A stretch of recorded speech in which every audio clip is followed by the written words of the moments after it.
प्रत्येक मनीष सेठी बंचिबाकू चाहती जोठी मनीष को शांति मिले, जोठी मनीष को सुख मिले, जोठी मनीष को आनंद मिले।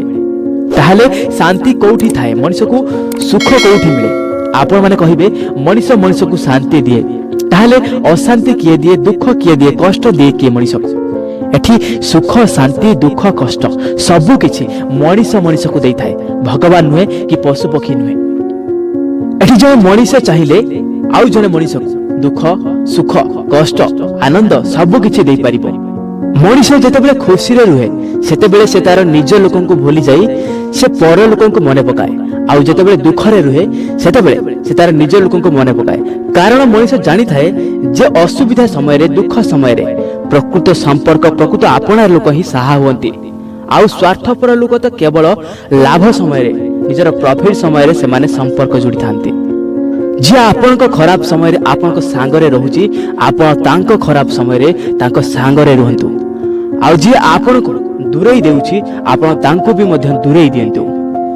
जुग एमिति जगह आसी पहुंचिलानी जे खराब लोक तार समय भल चलीछि, आउ जे भल लोक तार समय खराब चलीछि। आपनकर अनेक भूल क्षमा करा जाई पारे, हेले आपनकर गोटिए मिछ संपर्क को भांगी दे पारे। काहाको क्षमा करिबा एवं क्षमा मागिबा अति सहज होई थाए, हेले पुणी थरे सही लोकन को विश्वास करिबा भरोसा करिबा एवं पुणी थरे ताको विश्वास को जीतिबा बहुत मुश्किल होई थाए। शक्ति किंबा बुद्धि रे आपण सफलता हासिल करि पारंती, हेले कहार मन को जीतिबा को हेले उत्तम चरित्र आवश्यक होई थाए। मान सम्मान काहाको टंका साहाय्य रे मिली न थाए, मनुष्यर संस्कार ही मनुष्य को सम्मान दे थाए। यदि कहा पाखरे उत्तम संस्कार एवं चरित्र न थाई हेले टंका साहाय्य रे लोकंको ठारू सम्मान पाउची, हेले मने रख लोके तांको नुहे बरं सेमानकर धन संपत्ति प्रति स्वार्थ थिबा लोक माने ही सेमानकु सम्मान देउछंती। जीवनर मजा निज इच्छा अनुसार नियंतु, लोकंकर इच्छा अनुसार तो बाघ को भी सर्कस रे नाचिबा को पड़े। मिछ कथा कही मिठा खाइबा अपेक्षा सत कथा कही पिता खांतु, एथिरे शत्रु तो निश्चय बढ़िबे, हेले स्वार्थपर लोक एवं विश्वासघातकता लोक आपनकर मित्र केबे भी हेबे नाही।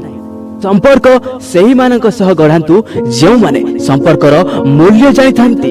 कहीं आपनार लोक सबुदिन पाई छाड़ी चली गले जेतिकी दुख थाए ताठारू अधिक दुख एवं अधिक कष्ट लगे जेतेबेले कहीं अति आपनार लोक अति निजर लोक जहा उपरे आपनकर अधिक भरोसा एवं विश्वास थाए, जदि सही लोक आमकु जेतेबेले धोखा दिए किए जदि आपन को भरोसा एवं विश्वास करूची आपण केबे भी तार भरोसा एवं विश्वास को भांगिबेनी। कारण एथिरे कहार शारीरिक क्षति होई न थाए निश्चित, हेले से मानसिक स्तर रे मनुष्य बंची थाउ थाउ मल्ला परि बंची थाए।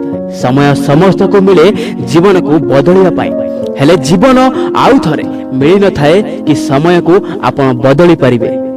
जोठी मनुष्य को संपर्क जोड़िया पाई सारा जीवन लागि जाउची, हेले मनुष्यर गोटे छोटिया संदेह संपर्क को गोटे मिनिट रे भांगी देउची। जीवन बही को खाली सुंदर कवर घोड़ी रखीदेले जीवन सुंदर एवं सरल होई जीवनी। तार प्रत्येक पृष्ठा को बारंबार पढ़ी जीवन अर्थ को बुझिबा आवश्यक। एठी मनुष्य निजे निज पाई तळ को खसी जाउची, हेले दोष अन्य को देउची। जेमिति विषपूर्ण माठियारू संसार को केवल विष ही मिली थाए एवं अमृतपूर्ण माठियारू केवल अमृत मिली थाए, ठीक सही परी आपण खुशी रे रहिले दुनिया आपण को ठारू खुशी पाइबो, आउ जदि आपण दुख रे रहिबे ताहले आपण